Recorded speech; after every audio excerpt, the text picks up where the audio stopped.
Now here's another example, a block diagram of a power steering system, simple power steering system. We have different components in this system. We have a gear with a gear ratio of 0.23, a transfer function for a control valve, a hydraulic amplifier with a transfer function, first order, a constant here for the steering linkage, and K2 for the feedback linkage. The input is the angle of the steering wheel, and the output is the actual angle of the vehicle wheel. And what's required here for us to find the values of K1 and K2 so that the system becomes critically damped. First requirement, critically damped, that means zeta must be 1 and has a forced response of 0.4 to a unit step input. Forced response, we're talking about what remains after the transient or the natural response. After the natural response dies out, what remains is the forced response, and that's what we called earlier the steady state. So what we want is that the wheel steady state to become 0.4, that's for an input R of t, or in this case A of t equals U of t, unit step function, value of 1. So step 1, I need to reduce this mass to a single transfer function. First, I have 1, 2, 3 blocks in series, so I can reduce those 3 blocks to a single block using or by multiplying all 3 blocks together, and the result of multiplication will be 200 K1 divided by S plus 20 times S plus 10. That's the first step. And here we have the output W. The feedback is now K2.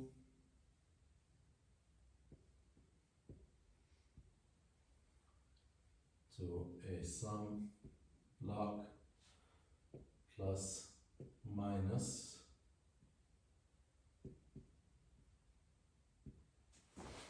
and we have the gear block here, the 0.23.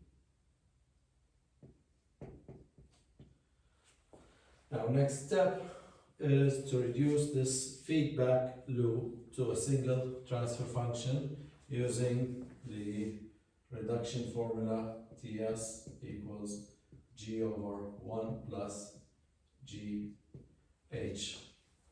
G in this case is 200 K1 divided by this denominator, and H is K2. So the reduction will be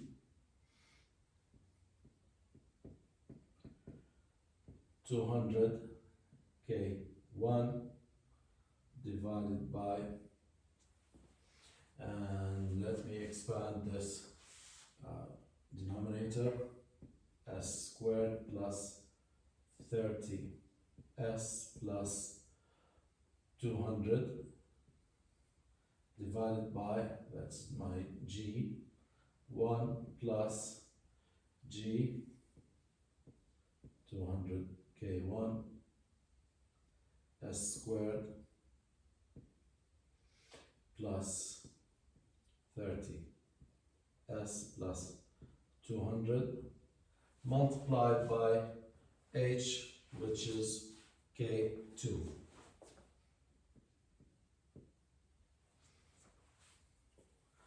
Now I can simplify this by multiplying both numerator and denominator by the second order polynomial here. So this becomes up here, I will end up with just 200 K1, and in the denominator I'll have the S squared plus 30S plus 200 multiplying by 1 plus what remains here is the 200 K1 K2. So that's the equivalent of this feedback loop. So what I will end up having here is this big block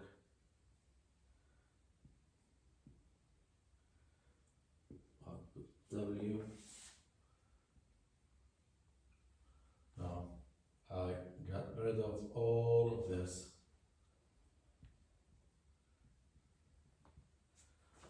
This is equivalent to 200 K1 divided by S squared plus 30S plus 200 times, you can simplify this, K1, K2, taking the 200 common.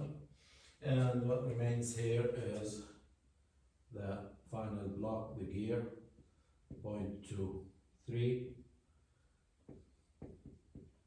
And now simply I have two blocks in series, let's just multiply them together, and the final result is one single block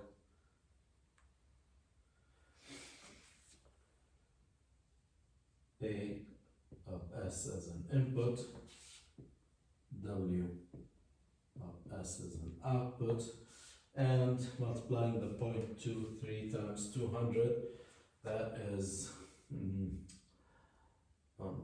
46 K1 divided by S squared plus 30S plus 200, 1 plus K1, K2. So now this complete mass theory, the big block diagram, is equivalent to this one transfer function. So now I can determine the characteristics of the system using a single transfer function. That's a lot easier. Now, so first of all, my characteristic equation now is Q of S is S squared plus 30S, basically the denominator of the transfer function, plus 200, 1 plus K1, K2. Now the steady state value, we've determined that the steady state is equal to the input times G of 0. And my input is a unit step, so that's 1.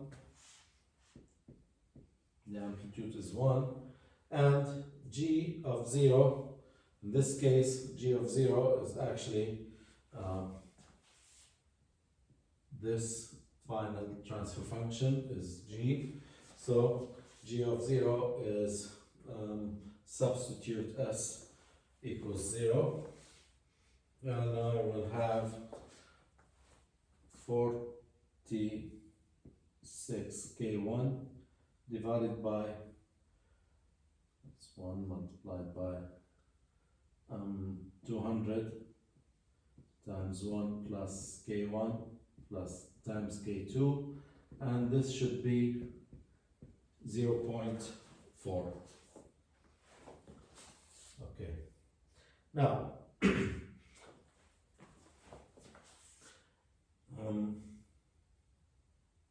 let's see. First, from this equation, I can determine that if I divide the left side by the right side, 200 1 plus K1 K2 equals 46 divided by 0.4, that is 23 115 K1. And from the characteristic equation here, we know that 2 zeta omega n is 30, and zeta, the design requirement is that zeta equals 1, so that means omega n must be 15.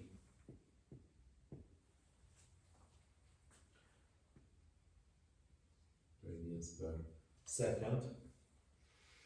And also I know that 15 omega n squared is the constant term here.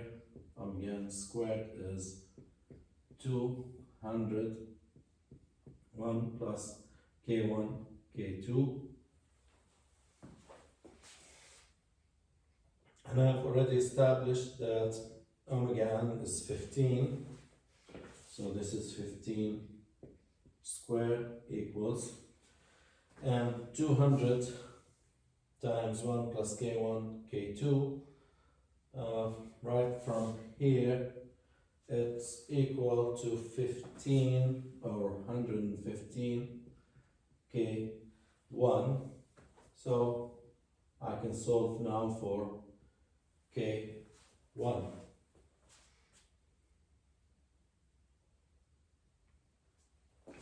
And K1 956. And now, knowing what K1 is, I can either substitute back into this equation and solve for K2, or substitute back in here and solve for K2. You know that omega n squared is 15 squared, so either way you can substitute probably directly into this equation and solve for K2, and K2 is going to be approximately 0.06389. So now I have K1 and K2. Now, to make sure that these values result in the required parameters here, you can substitute back into the equivalent transfer function of the system here, and if you substitute, you will find that g of s 46 times k1 is going to be 90 divided by s squared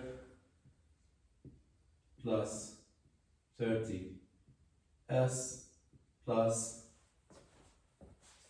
substitute here, or you can read it right from here. It's going to be 225 225 after substituting k1 and k2, adding 1, multiplying by 200. This is your result here, and find g of 0, the steady state. G of 0 is going to be just simply 90 divided by 225, and that is 0.4. So that condition is satisfied right here. And then the characteristic equation Q of S is S squared plus 30 S plus 225, and solve for S1 and S2, and you will find that the roots are negative 15 and negative 15, and negative 15, that's stable, and when you have double roots, the roots are equal, that means the system is critically damped. So we have satisfied zeta equals 1, we have critical damping, the double root, or you can find from here omega n is 15, substitute the 15 in here, this is 2 zeta omega n, this is 15, so that means zeta is 1. So all the requirements are satisfied, and the most important step was to reduce this big block diagram to a single transfer function.